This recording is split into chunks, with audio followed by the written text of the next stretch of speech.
Hey guys, Ronnie C. I've got something for you that I wrote back many years ago, and I really like it. It's called the 13 Ground Rules for Success. Now we're going to go through this, and it's going to be a little interesting because what I want you to do is write this down and then go back and rethink it, okay? So we're going to start with number 1, become a quick change artist. What that simply means is, you've got to be perpetual motion. That means that you're changing on the fly, that things could switch real quick. The economy, look what's happened with our economy. Are you able to adapt to that? Again, that's that quick change artist type of mentality. Do you have to be flexible in the way you work? You can't be rigid anymore.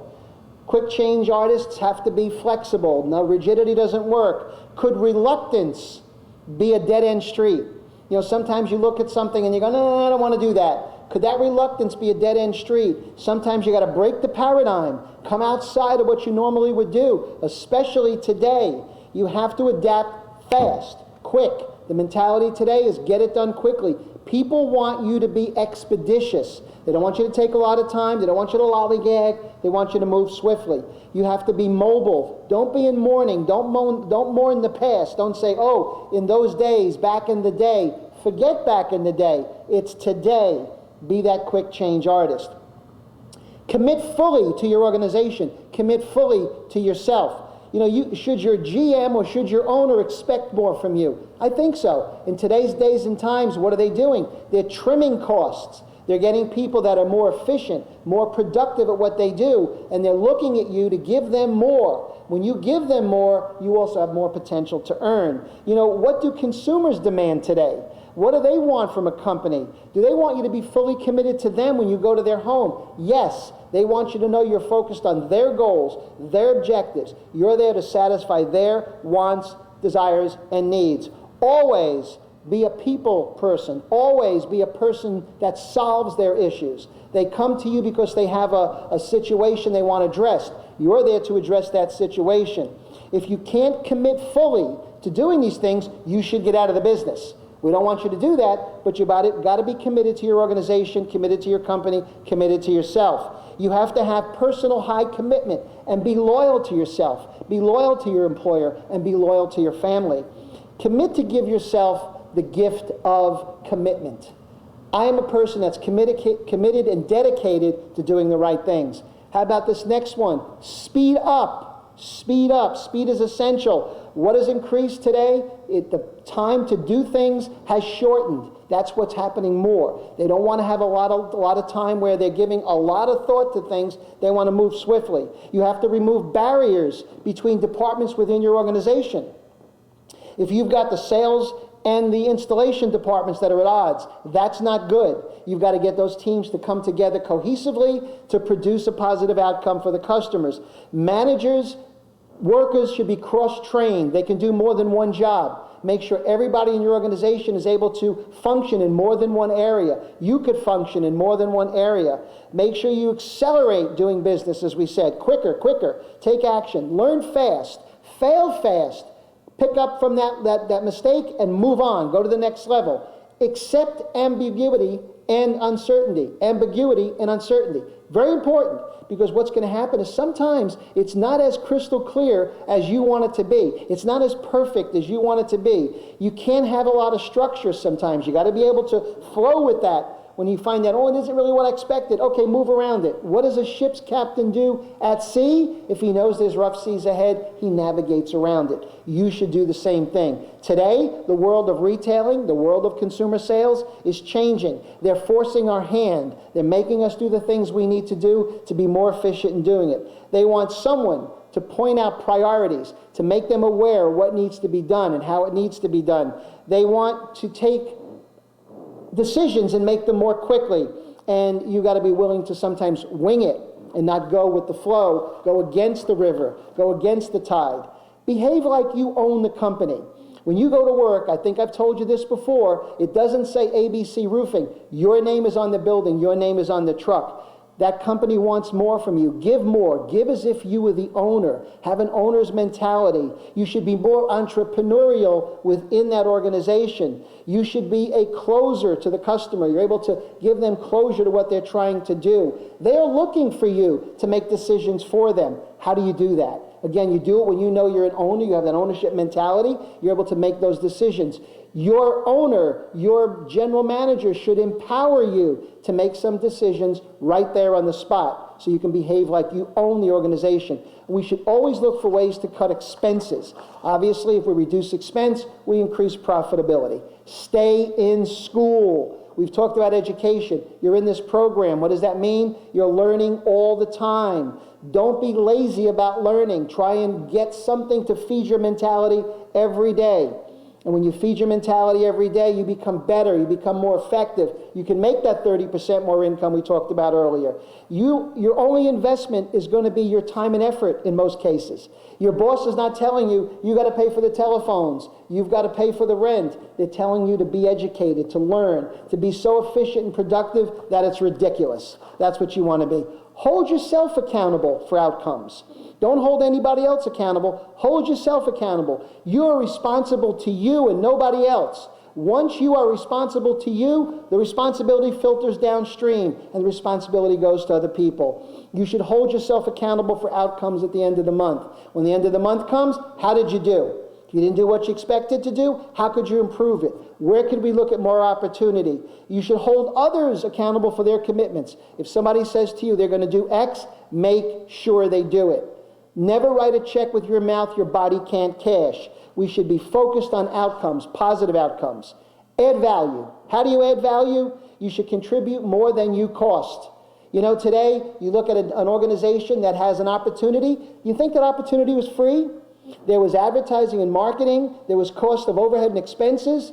You are an investment. You've got a return on that investment. So when you look at an opportunity, what did that opportunity cost? What did you bring? And what was the gross margin of profitability? That's important. And don't confuse longevity with tenure. Tenure, if you're there and you're involved in your business, and you're doing the things it takes, there are people that have been with companies 10 or 15 years, they learned something 10 years ago, and all they do is keep repeating it over the 10 years. They've not advanced. They wallow in mediocrity, and that you don't want to do. Make sure that you're always paid for your performance. I don't want anything for free. I want to earn what I make. Make sure you're paid well for your performance. At times, sit down with your boss and say, here's the things I've contributed over the last 6 months, over the last year. I'm looking for more of a financial opportunity. Here's what I've done. What can you do for me? Remember, it's you're selling to them. See yourself as a service center. What does that mean? You are a personal services corporation. Everything you do, you provide to your employer. If you're not the owner of the company, you're an employee of the company. That means, how do you add value? How do I sit there and say to myself, I am a service center. I am a personal services corporation giving my expertise to this company to do better. I understand what I'm about. I understand what I'm supposed to accomplish every day, and I go out and I set out to accomplish those things. You're obviously providing the best service possible, not only to your outside customers, but to your internal customers as well, the people that work within the structure of your organization.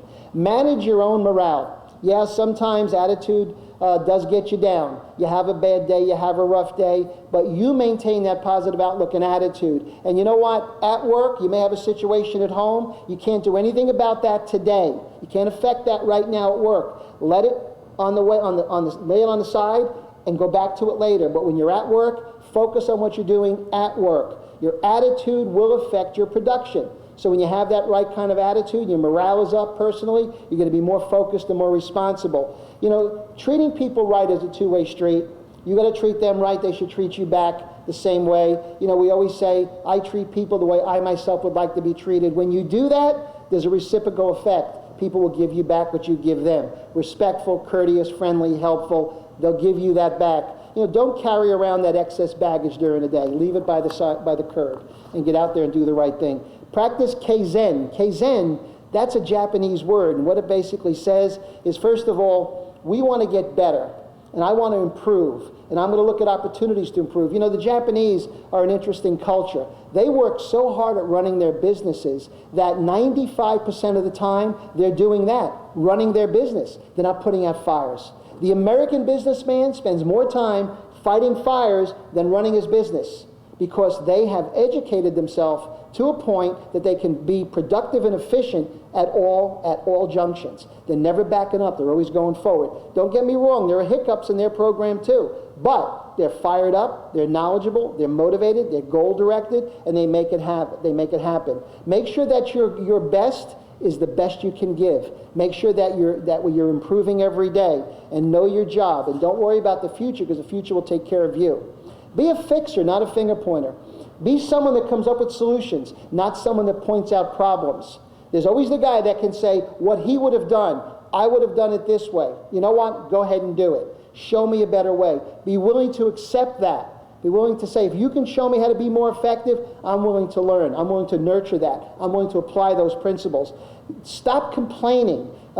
Make sure that you're constructive. If you want to complain to somebody, make sure that it's something that's complimentary, that you're not just being destructive in that conversation, you're being constructive. You're showing them how to be better. If you show people how to get better, they will help you get better. It's amazing how that works. Alter your expectations. Sometimes we don't always get what we want, we get what we deserve. That simply means that in the business of retailing and consumer sales, we have certain things that happen every single day. We can't dictate all the outcomes. We can steer the ship. We can alter our expectations. We can realize what I wanted is not what I'm going to get. Am I willing to accept that? But am I also willing to go back and give it a second effort and try and turn it around, try and be better, try and be more effective? You know, our history can't guarantee our future, and you should embrace change. These are 13 basic ground rules. They're simple ground rules. They're easy to use. They're easy to implement. But you can make it happen for you if you so desire. So I challenge you to go out and implement the 13 ground rules for success. This is the information age, guys. And when the information age is here, it's here to stay. Do you know that the average person today reading one newspaper from cover to cover would have more knowledge and information than the average person had in a lifetime in the 17th century? Pretty amazing, isn't it? We're giving you so much information. All these modules are filled with good stuff. Some of it's just real plain, simple, common sense things. But you know what? They work, and they work effectively if you do. Will you? I challenge you to do that. Ronnie C. See you next time.